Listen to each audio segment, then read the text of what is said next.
Last stop of the day, almost 8 o'clock.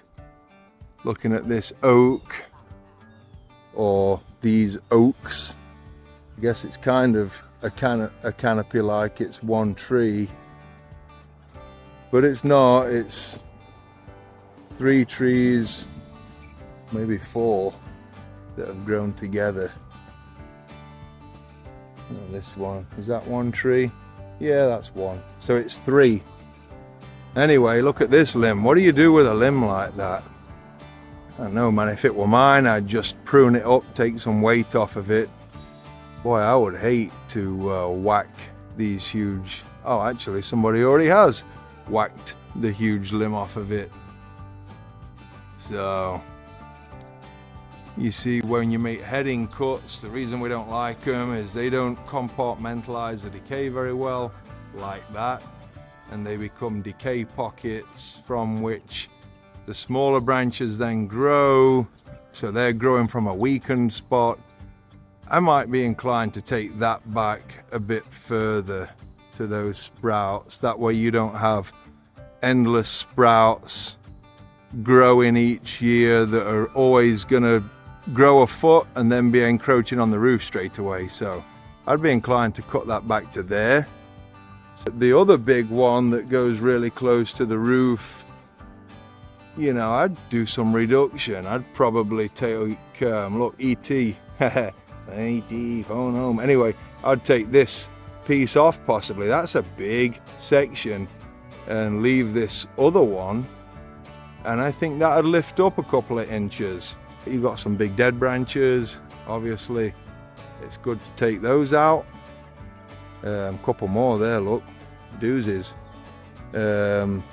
Big dead stub that looks like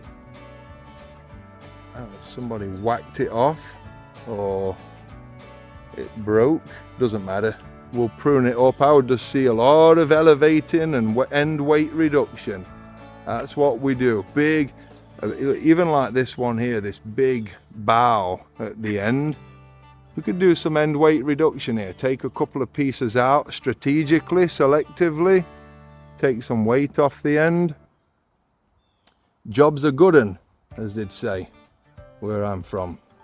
One thing that I talk a lot about is not taking off all these interior sprouts. So you've got some nice interior sprouts coming in. It would be really bad to come in and just willy-nilly take off these interior sprouts. I see it all the time. And it's not good for the tree. We'll talk about all the things that interior growth does another time, but it's good to leave them. You can selectively thin them and cultivate what will become a nice future branch, but you don't want to just take them all off. So what else we got? We've got this sable palm here. Palms don't have big roots, so there's no real worries with it damaging any foundations. Of course, you don't want it damaging any pipes or anything, which could also happen. If this were my palm, I would trim it and let it keep growing, and it won't be long before that's up past the roof. It's curved up around the roof. A few years that would look really cool. So that's this one, last stop of the day. Man,